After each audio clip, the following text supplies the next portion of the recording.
अफरा तफरी की सियासत में कभी भी कोई भी दाव चल सकता है। हुकूमत और अपोजिशन दोनों ही जोर लगा रही हैं, देखे कौन कामयाब रहता है। लेकिन मजमूई तौर पर तमाम सियासतदानों की राय मुत्तफ़िक है कि किसी भी हुकूमत को अपनी टर्म पूरी करनी चाहिए। ऑल्दो जब अब शाहिद खान अब्बासी साहब की भी आपने गुफ्तगू सुनी ली थी, इसी भी हम बात करते हैं। सीनियर सहाफ़ी तज्ज़िया कार सुहेल बड़ाइच हमारे साथ मौजूद हैं। बड़ाइच साहब, मुख्तलिफ ज़राए से खबरें भी मिल रही हैं और अपोजिशन की जानिब से भी दावा है कि हुकूमत के कुछ लोग उनसे राब्ते में हैं। आपको लगता है कि ये सब और इत्तेहादियों की नाराज़ियाँ सामने रखते हुए अपोजिशन वज़ीर आज़म के खिलाफ तहरीक अदम एतमाद लाने में इस बार संजीदा है या ये बहुत मुश्किल काम है?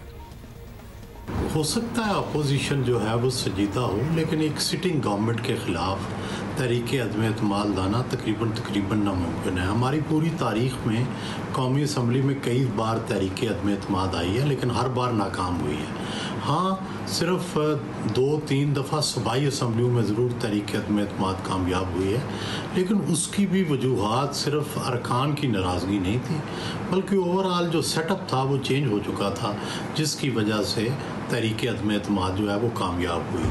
तो पाकिस्तान के अंदर जो तहरीक अदम एतमाद है, इसमें सिर्फ अरकान असम्बली की अक्सरियत जो है वो तब्दील नहीं करती, बल्कि पूरे मुल्क की फ़ज़ा, मुल्क के अदारे, सबका किरदार होता है, तब कहीं जाकर तहरीक अदम एतमाद जो है कामयाब होती है।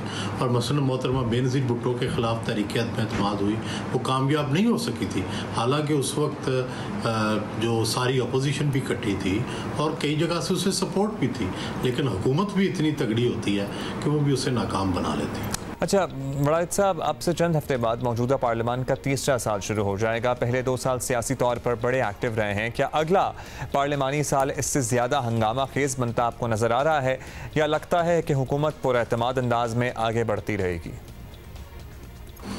देखिए, हमारी पार्लियामान जो है अगरचे बड़ी हंगामा खेजी है, लेकिन इस दफ़ा मानी खेज हंगामा खेजी नहीं है।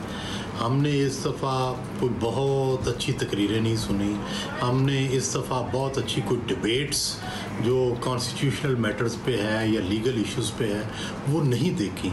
तो मैं समझता हूँ कि इस पार्लियामान का वो मयार जो होना चाहिए था, जरदारी साहब हैं, बिलावल साहब हैं, इमरान खान साहब हैं, शहबाज शरीफ हैं, तो जिस तरह से इनको आमने सामने बैठ के तकरीर करनी चाहिए थी, लोगों को सिखाना चाहिए था सियासत को, पार्लियामानी सियासत को, वो बदकिस्मती से नहीं हो सका।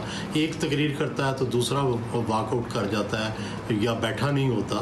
तो ये कोई अच्छा तरीका नहीं है। बेहतर होता कि ये इस ऐवान को बावकार बनाते, आपस में कंसल्टेशन करते, अच्छी लेजिस्लेशन लाते, लेकिन ऐसा हो नहीं सका। ठीक, बहुत शुक्रिया आपका बड़ाइच साहब। से कह रहे हैं, ज़ाहिर है जमहूरियत को आने वाली नस्ल को बताने समझाने के लिए आज ही के दौर में अच्छी रिवायात कायम करनी पड़ेंगी, तभी जो आने वाली नस्ल है, जो नौजवान हैं, जो बच्चे हैं, उन्हें समझ में आएगा कि किस तरह से सिस्टम काम करता है और किस तरह से यही पाकिस्तान के मसाइल का हल है। इसके अलावा और कोई हल मौजूद ही नहीं है। ये बात भी पुख्ता होनी चाहिए नौजवानों के जहन में।